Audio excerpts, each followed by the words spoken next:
Hi, it's Cheryl Mann with JuicingGardener.com. We have a really good episode for you today. This is Memorial Day weekend 2013, so that's like May 25th, 26th. And we just put in a container garden in the last 2 weeks. And last night it went down to freezing. It was 72 degrees the day before, and it went down to below freezing. So we wanted to save our hundreds of plants, and we wanted to show you today what we did. So the first thing we did is, since so many are in containers, we dragged 80 plants in to our sunroom here. We're going to show you those. And then we're going to go out. We have two gardens. We got our tomato garden in the sun and our lettuce and greens and for juicing garden in the shade. So we're going to show you those and how we covered them all up and what we did. So let me show you some of the plants that we brought in. If you can imagine dragging all of these in. We've got, I'll show them close up once she shows you the whole thing.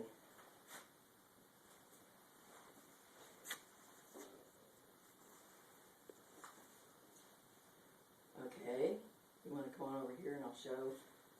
My favorite prizes are the ones that I grew from seed. Oh, some of them we didn't grow, but the ones we grew from seed. This is my one watermelon that made it. We have so many watermelon that all died. This one we bought, that's zucchini. And we got cantaloupe. These are my only cantaloupe that lived. And then we grew this zucchini from seed. So that's looking really good. And then a whole bunch of tomatoes back there that who knows if we're going to get a tomato in a couple months, but we've got them.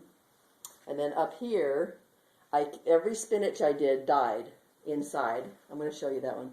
Those two are spinaches right here. We're new at making videos, so sorry if we seem kind of lame walking around.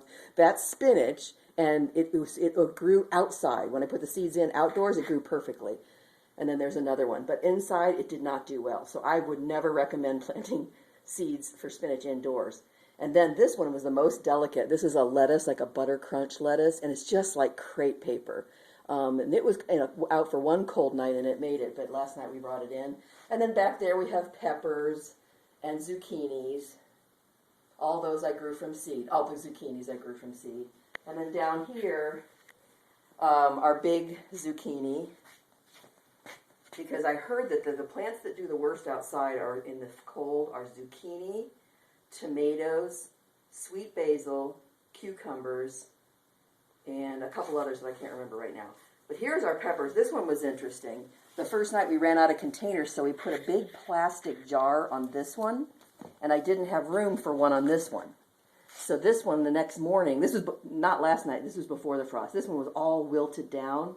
So I moved the plastic pot over to this one, and this one I covered with a plastic lettuce container, and they both came back, which was awesome. And then watermelon, this one looks kind of tough. This was supposed to be a unique heirloom that's spotty, but it got way spottier, but it did make it. Another watermelon, and then a whole sheet of kale. Kale's pretty durable, but it made it through the first cold night. So that's kind of just a view of what we dragged inside, and now we're going to go outside and show you what we did outside.